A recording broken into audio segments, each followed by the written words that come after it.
What if the biggest problem in the global economy isn't corruption, bad politicians, or reckless spending, but something far more unsettling? That debt itself is not a failure of the system, but the system by design. And, if that's true, why do governments panic when debt grows, while simultaneously doing everything possible to create more of it? Why do crises always seem to end with even higher borrowing than before? And why does every solution look suspiciously like the cause of the next disaster? To understand this mystery, we have to strip away comforting myths and go back to the foundations of modern money, to a time when debt was not seen as dangerous but as a tool of power, beginning centuries ago when states realized that borrowing was easier than taxing and politically safer than telling citizens the truth.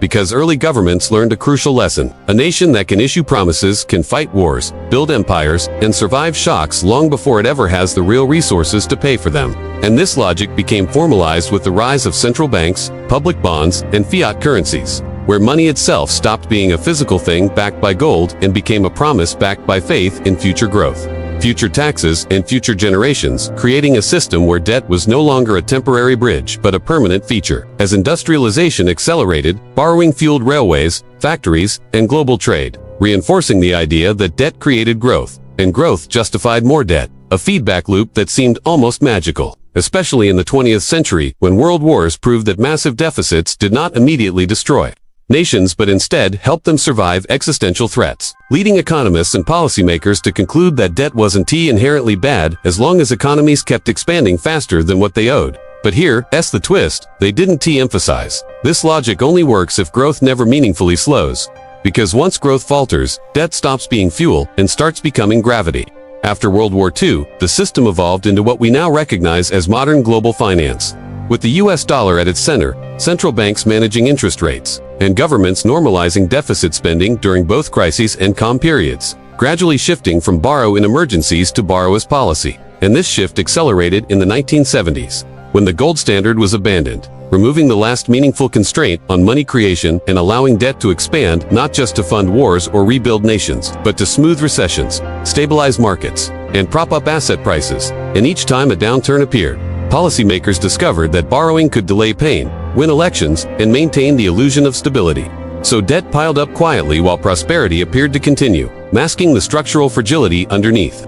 Then came the rise phase, where debt stopped being primarily a government issue and spread aggressively into households, corporations, and financial institutions, with easy credit encouraging consumers to spend tomorrow's income today, companies to prioritize buybacks over productivity, and banks to create increasingly complex financial products that multiplied debt far beyond the real economy, all justified by models claiming risks were diversified and under control, until the system hit a breaking point in the form of financial crises that exposed the truth. Debt doesn't disappear. It concentrates, and when too many promises collide with reality at the same time, something has to absorb the shock. In 2008, that absorber was the state itself, which stepped in to bail out banks, socialize losses, and transform private debt into public debt, reinforcing the system rather than reforming it. And in doing so, governments crossed an invisible line by signaling that no matter how reckless the system became, collapse would always be prevented with more borrowing, more liquidity, and more intervention, teaching markets that risk would be rewarded and discipline was optional.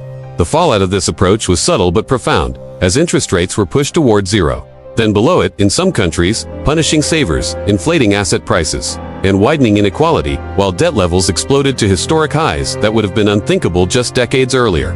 Yet instead of sparking alarm, this new reality was normalized through language like sustainable debt, modern monetary theory, and too big to fail, reframing danger as inevitability. Failed fixes followed one after another, from austerity measures that slowed growth and made debt burdens worse, to stimulus programs that provided short-term relief but locked in long-term obligations, to monetary policies that treated symptoms rather than causes, all while political leaders avoided the hardest truth of all, that a system built on perpetual borrowing cannot be stabilized by more borrowing forever, especially in a world facing aging populations, slowing productivity, resource constraints, and rising geopolitical tensions. When we connect this story to the present, the parallels become impossible to ignore. As global debt now exceeds multiple times total world economic output, governments run deficits even during periods of expansion, and central banks hold balance sheets so large that reversing them risks triggering the very crises they were meant to prevent, creating a trap where doing nothing is dangerous and doing something may be worse. And this is where the real shock lies, because history shows that systems like this do not end quietly.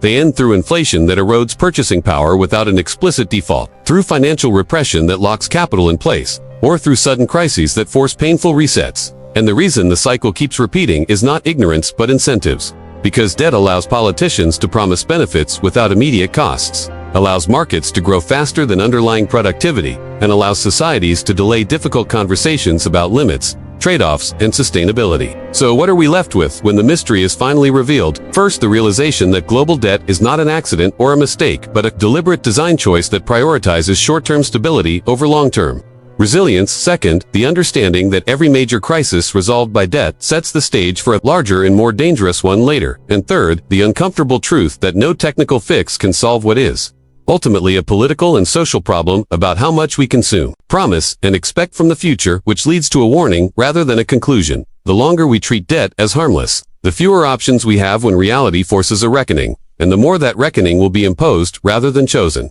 And if this system is going to change, it won't start with central banks or governments admitting failure.